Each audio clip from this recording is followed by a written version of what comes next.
सुप्रभात बच्चों, कैसे हैं आप? आशा है आप सभी स्वस्थ हैं। और क्या कर रहे हैं? मैं जो भी काम आपको करने के लिए दे रही हूँ उसे साथ साथ पूरा कर रहे हैं।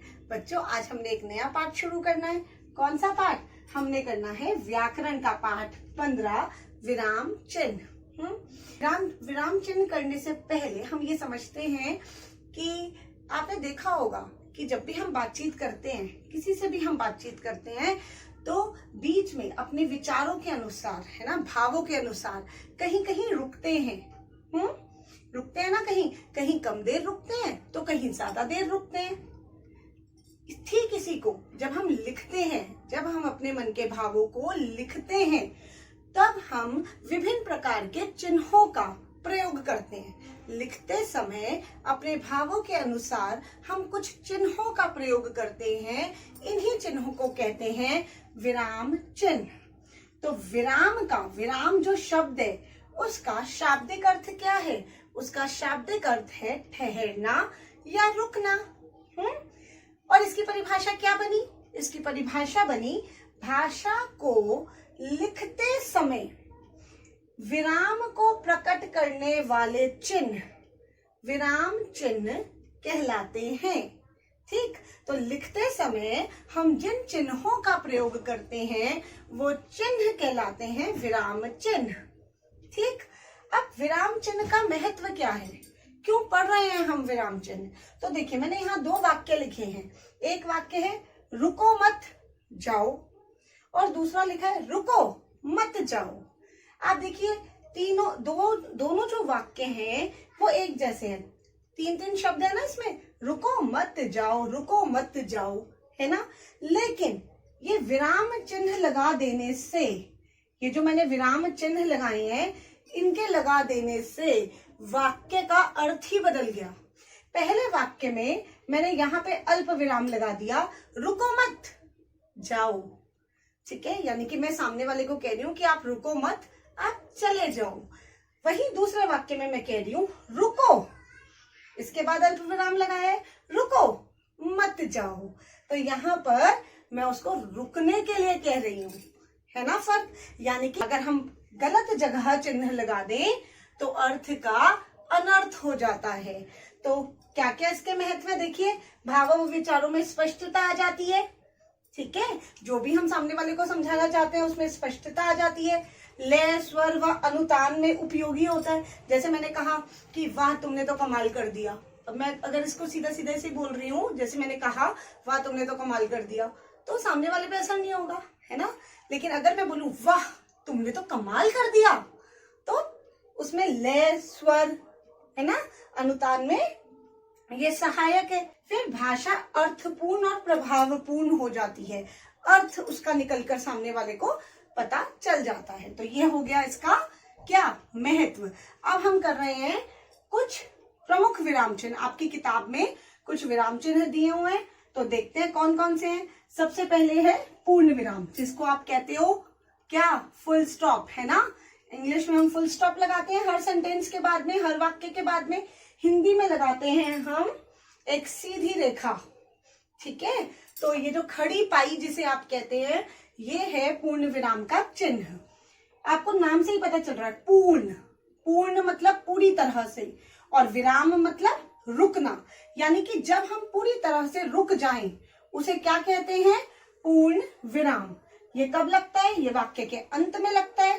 ठीक, एक वाक्य मैंने यहाँ लिखा है मैं खेल रहा हूँ। तो इसके आखिरी में आप देखिए मैंने ये लगाया है, ये पूर्ण विराम है। ये कभी भी वाक्य के बीच में नहीं आता, हमेशा वाक्य के अंत में आता है, जब हम अपनी बात पूरी तरह से खत्म कर देते हैं। अब हम पढ़ते हैं अपना दूसरा विराम चिन्ह, अर्ध विराम। तो वाक्य में पूर्ण विराम से कम, पूर्ण विराम में तो हम पूरी तरह से जब रुक जाते हैं, हमारा भाव पूरी तरीके से खत्म हो जाता है, तब हम एक सीधी रेखा लगाते हैं, है ना। तो जब पूर्ण विराम से थोड़ा कम रुकना होता है, लेकिन अल्प विराम से अधिक, ठीक है, ये जो अल्प विराम है उससे थोड़ा अधिक रुकना होता है, वहां पे हम अर्ध विराम का प्रयोग करते हैं। जैसे दादाजी आए थे, अभी बाजार गए हैं। तो दादाजी आए थे, ये एक वाक्य है। लेकिन मैंने इसके बाद पूर्ण विराम नहीं लगाया। मैंने क्या लगाया है?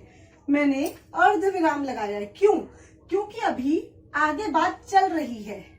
अगर यहाँ होता वह बाजार गए हैं तो ये दूसरा वाक्य शुरू हो जाता, तो मैं यहाँ पूर्ण विराम लगा देती। लेकिन मैं कह रही हूँ दादाजी आए थे, अभी बाजार गए हैं, तो यहाँ पर अर्ध विराम लगेगा क्योंकि मैं थोड़ा कम रुकी हूँ। ठीक है, तो यहाँ पर आखिरी में बात खत्म हो गई है तो पूर्ण विराम। अब देखिए, अब तीसरा है अल्प विराम। अल्प नाम से ही पता चल रहा है, अल्प का अर्थ क्या होता है? अल्प। अल्प मतलब थोड़ा या कम। तो एक ही जहां हम बहुत कम देर रुकते हैं, जहां हम बहुत कम देर रुकते हैं वो होते हैं, वहां पर हम किसका प्रयोग करते हैं? वहां हम लगाते हैं अल्प विराम का। इसका चिन्ह ये है, जिसे आप इंग्लिश में कॉमा भी कहते हैं। तो यहाँ पर एक ही प्रकार के पदों, अगर एक वाक्य में एक जैसे शब्द है, यानी कि सब्जियों के नाम, फलों के नाम, लोगों, बहुत सारे लोगों के नाम, वहां पर पदबंधों या उपवाक्यों को अलग अलग करने के लिए हम इस चिन्ह का प्रयोग करते हैं। ठीक, जैसे देखिए, नहीं तुम मत जाओ। अब नहीं पर मैं बहुत कम देर रुक रही हूँ। जैसे हाँ मैं चलूंगी, तो हाँ के बाद, या मैं यहाँ किसी का नाम लिख दूं, रवि तुम मत जाओ, तो रवि के बाद कॉमा आ जाएगा। ठीक है, क्योंकि रवि के बाद मैं कुछ देर रुक रही हूँ। मैं अगर ऐसे बोलूं रवि तुम मत जाओ तो सीधा हो जाएगा। लेकिन अगर मैं कहूं रवि तुम मत जाओ, तो रवि के बाद मैं हल्का सा रुकी हूँ, थोड़ा सा रुकी हूँ, तो यहाँ पर क्या लग जाएगा? अल्प विराम। ठीक है, और आखिरी में तो बात पूरी हो ही चुकी है तो पूर्ण विराम लगा दिया है। फिर बहुत सारे पद एक जैसे हों, जैसे देखिए यहाँ बहुत सारे नाम लिखे हैं, अनु, मनु, रवि और सुरेश अच्छे मित्र हैं।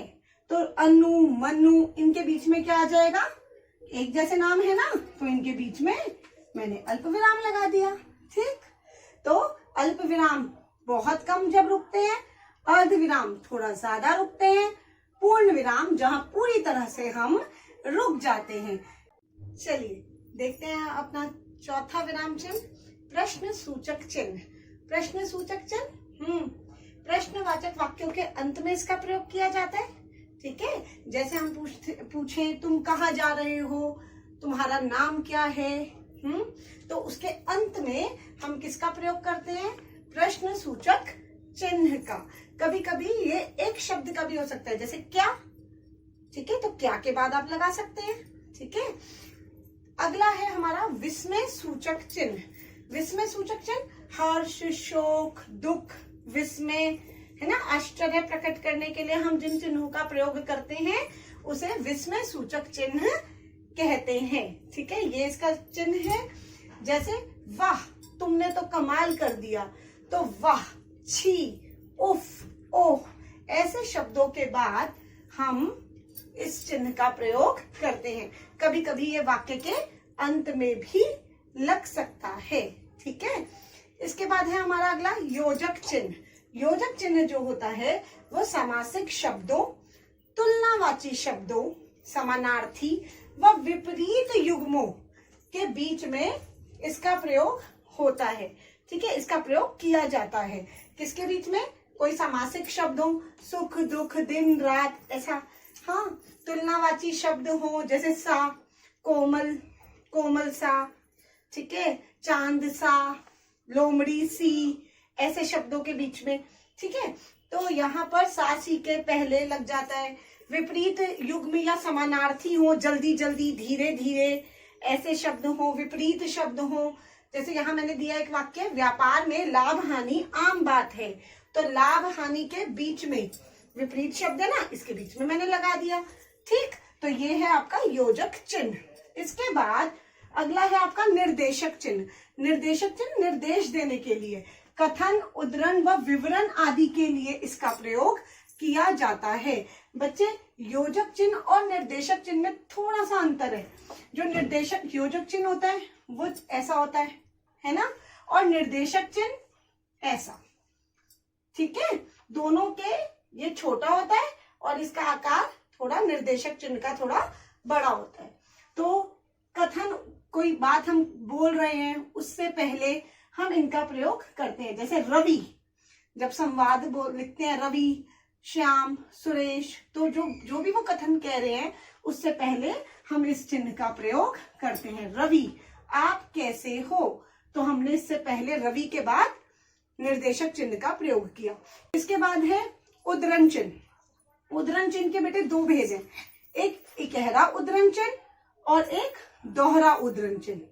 Single inverted comma, double inverted comma, ठीक है। तो इकहरा मतलब सिंगल, एक, जैसे लेखक के उपनाम, पुस्तक के शीर्षक, रचना के नाम में प्रयोग। इसका प्रयोग कहाँ करते हैं, किसी लेखक के नाम को हाईलाइट करना, किसी एक नाम को, किसी एक शब्द को जब हमें हाईलाइट करना होता है, उसे दिखाना होता है, तो हम इकहरा उद्धरण चिन्ह यानी कि इसका प्रयोग करते हैं। देखिए बेटा, ये पहले 6 की तरह होता है ऐसे, और फिर 9 की तरह ऐसे, ठीक है। बहुत से बच्चे ऐसे ही डाल देते हैं, ऐसे नहीं है, ये पहले 6 की तरह फिर 9 की तरह, ठीक। तो ये इकहरा उद्धरण चिन्ह है। जैसे सूर्यकांत त्रिपाठी निराला, अब ये इनका उपनाम है, ठीक है, तो मेरे को इसे हाईलाइट करना है, तो मैं इस पर ऐसे लगा दूंगी, ठीक है। महान कवि है, दोहरा उद्धरण चिन्ह यानी कि डबल इन्वर्टेड कॉमा। इसमें क्या है, किसी कथन को, कथन मतलब होता है स्टेटमेंट, किसी ने कोई बात बोली, उसकी बात को ज्यों का त्यों जब हमें लिखना होता है, किसी कथन को मूल रूप में उद्धृत करते समय हम इसका प्रयोग करते हैं डबल इन्वर्टेड कॉमा का। जैसे मैंने लिखा, गीता का संदेश है। अब गीता का क्या संदेश है, हाँ जी, कर्म करो, फल की इच्छा मत करो। तो ये एक स्टेटमेंट है, एक कथन है, किसी के द्वारा कहा गया, किसी किताब में लिखा हुआ ज्यों का त्यों। तो यहां पर हम डबल इन्वर्टेड कॉमा, ये जो हमने लगाया है, इसका प्रयोग करेंगे, ठीक। अब देखते हैं अपना अगला विराम चिन्ह। चलिए बच्चों, देखते हैं अपना 9वां विराम चिन्ह, कोष्टक चिन्ह। क्या होता है कोष्टक चिन्ह, जिसे आप इंग्लिश में ब्रैकेट भी कहते हैं। हाँ, देखिए, क्रम सूचक अंकों में कठिन शब्दों के अर्थ बताने के लिए व हाव भाव दर्शाने के लिए हम इस चिन्ह का प्रयोग, कोष्ठक चिन्ह का प्रयोग करते हैं। ये है कोष्ठक चिन्ह, देखिए मैंने बना के दिखाया हुआ है ना। तो मैंने कहा क्रम सूचक अंकों में जब हम लिखते हैं 1 2 3 4 या क ख ग घ, है ना, तो हम ऐसे करके भी लगा सकते हैं ना, कोष्ठक ब्रैकेट लगा सकते हैं। कठिन शब्दों के अर्थ बताने के लिए, कोई शब्द बड़ा मुश्किल है, मुझे लगता है कि सामने वाले को इसका अर्थ नहीं पता होगा, तो मैं ब्रैकेट में, कोष्ठक में उसका अर्थ लिख सकती हूँ। और हाव भाव दर्शाने के लिए, यानी कि अपने मन के जो भी हाव भाव है, जैसे हंसते हुए, रोते हुए, गुस्से में, वो भाव, कौन सा भाव है जिसमें वो वाक्य बोला गया है, हम उस भाव को भी ब्रैकेट में, कोष्ठक में लिख सकते हैं। जैसे देखिए, मैंने एक वाक्य लिखा, माँ गुस्से में। अब माँ गुस्से में है ना, तो मैंने इसको ब्रैकेट में लिख दिया। तुम पढ़ क्यों नहीं रहे, तो जो भी हमारा भाव होता है उसे हम ऐसे कोष्ठक में लिख देते हैं। अगला देखिए, अगला है विवरण चिन्ह। विवरण चिन्ह क्या होता है भाई, सूचना, निर्देश, विवरण या उदाहरण जब अगली पंक्ति में देना हो। कोई भी उदाहरण हमें अगली पंक्ति में लिखना है, ठीक है। जैसे मैंने लिखा कि भाववाचक संज्ञा के बहुत से उदाहरण हैं, जैसे, फिर मैंने ये विवरण चिन्ह लगा दिया, और नीचे मैंने अगली पंक्ति में उदाहरण लिख दिए, ठीक है। जैसे मैंने एक वाक्य आपको और यहाँ दिया, निम्नलिखित प्रश्नों के उत्तर लिखिए, तो निम्नलिखित, अब जो नीचे मैं लिखूंगी ना प्रश्न, उनके उत्तर लिखना है, तो अगली पंक्ति में लिखूंगी ना बाकी प्रश्न, इसके आगे कंटिन्यू तो नहीं करूंगी, तो ये चिन्ह आ जाएगा, ठीक है। तो ये है हमारा विवरण चिन्ह। अगला है हंसपद चिन्ह। हंसपद चिन्ह क्या होता है, लिखते समय यदि कुछ छूट जाए, कई बार ऐसा होता है हम फ्लो में लिखते हैं, जल्दी जल्दी में लिख देते हैं, तो कोई शब्द हमारा लिखना रह जाता है, हम भूल जाते हैं, तब उसे ऊपर लिखकर वाक्य के ऊपर उस शब्द को लिख दे, और नीचे हम ये वाला चिन्ह जो कि उल्टे वाई जैसा है, इसे लगा दे, है ना, इसे यानी कि हंसपद को लगा देते हैं। जैसे मैंने एक वाक्य लिखा, आज बाहर जाना है, अब मैं उसे लिखना भूल गई, गलती हो गई मुझसे, मैं भूल गई, तो मैं ये बनाऊंगी चिन्ह, और ऊपर वाक्य के ऊपर उसे लिख दूंगी। ठीक है, तो इसे त्रुटि परक चिन्ह भी कहते हैं। क्या कहते हैं? त्रुटि परक। त्रुटि मतलब गलती अगर हो जाए तो इस चिन्ह का प्रयोग किया जाए। अगला है लाघव चिन्ह। नाम से ही पता चल रहा है, लाघव, लघु, छोटा। ठीक है, तो शब्दों को संक्षिप्त रूप में लिखने के लिए, छोटा लिखने के लिए, अगर हमें किसी शब्द को छोटा करके लिखना है तो हम इस चिन्ह का प्रयोग करते हैं। कौन से चिन्ह का? इसका, ये जो गोल बनाया ना हमने छोटा सा, इसका। जैसे प्रोफेसर, डॉक्टर, तो साथ में आप छोटी सी डॉट लगाते हैं ना, तो वो लाघव चिन्ह है। जैसे मैंने यहाँ लिखा है पंडित नेहरू भारत के प्रथम प्रधानमंत्री थे। अब मैंने देखिए पंडित पूरा नहीं लिखा, लिखा है क्या? मैंने प लिखकर ऊपर बिंदी लगा के साइड में एक डॉट लगा दिया। ये है हमारा लाघव चिन्ह। ठीक, तो इस तरीके से ये 12 जो है आपके विराम चिन्ह हैं। विराम चिन्ह और भी होते हैं। ठीक है, 17-18 विराम चिन्ह है, लेकिन मुख्य विराम चिन्ह जो है वो मैंने आपको सारे समझा दिए। आपकी किताब में यही 12 दिए हुए हैं। अब अभ्यास कार्य देख लेते हैं। ठीक है, किताब के पीछे जो दिया है, तो पहला प्रश्न देखिए, सही और गलत का चिन्ह लगाइए, यानी कि ट्रू फॉल्स। तो पहला वाक्य है अल्प विराम और अर्ध विराम में कोई अंतर नहीं है। कोई अंतर नहीं है ना अंतर? देखिए अल्प विराम होता है ऐसे और अर्ध विराम होता है ऐसे, दोनों में अंतर है। ठीक है, तो ये वाक्य गलत है। ठीक, दूसरा है योजक और निर्देशक चिन्ह में सूक्ष्म अंतर है। सूक्ष्म मतलब होता है बारीक, बहुत हल्का सा अंतर है, तो बिल्कुल ठीक। योजक चिन्ह होता है ऐसे छोटा सा और निर्देशक चिन्ह होता है थोड़ा बड़ा, हल्का सा अंतर है, तो ये वाक्य बिल्कुल सही है। तीसरा है हंसपद का प्रयोग विराम चिन्हों से अलग है। तो हाँ जी बेटा, हंसपद का जो प्रयोग है वो विराम चिन्हों से अलग होता है। क्यों? क्योंकि हंसपद का प्रयोग हम केवल तभी करते हैं जब हमसे कोई गलती हो जाए। ठीक है, जब हमसे कोई गलती हो जाए, वरना इसका प्रयोग नहीं किया जाता। विराम चिन्हों का प्रयोग रुकने की प्रक्रिया को स्पष्ट करता है। तो हाँ जी बेटा, विराम का अर्थ ही रुकना होता है। ठीक, तो ये भी हमारा वाक्य सही है। दूसरा प्रश्न है रिक्त स्थानों की पूर्ति कीजिए, फिल इन द ब्लैंक्स। तो देखिए सर्वाधिक प्रयोग किए जाने वाले विराम चिन्ह का नाम क्या है? सबसे ज्यादा कौन सा विराम चिन्ह प्रयोग में आता है? जितने भी हमने किए हैं, पूर्ण विराम। ठीक है, सिर्फ प्रश्नवाचक वाक्य होते हैं जिनमें इसका प्रयोग नहीं होता, बाकी हर वाक्य में इसका प्रयोग किया जाता है। ठीक, दूसरा संवाद या किसी कथन के लिए किस चिन्ह का प्रयोग किया जाता है? जब डायलॉग्स बोलने होते हैं, ठीक है, तो हम कौन सा चिन्ह लगाते हैं? जैसे राम, अब राम ने क्या कहा, उसका कथन आगे है। ठीक है, तो हम कौन सा चिन्ह लगाते हैं? निर्देशक चिन्ह। ठीक, तीसरा है समासिक शब्दों के बीच में, समासिक शब्द जैसे सुख, दुख, दिन, रात, माता, पिता। ठीक, तो ये जो समासिक शब्द है इनके बीच में कौन सा चिन्ह लगता है? हाँ जी, योजक चिन्ह। ठीक है ना, योजक चिन्ह का प्रयोग होता है। आखिरी है हमारा डैश वाक्यों में पूर्ण विराम का प्रयोग नहीं होता। तो कौन से वाक्य जिनमें पूर्ण विराम नहीं लगता? अभी अभी मैंने आपको बताया, प्रश्नवाचक वाक्यों में, उसमें क्वेश्चन मार्क लगाते हैं, बाकी सभी में पूर्ण विराम लगता है। ठीक, तो ये 2 प्रश्न मैंने आपको करा दिए, ये दोनों आपको अपनी किताब में करने हैं।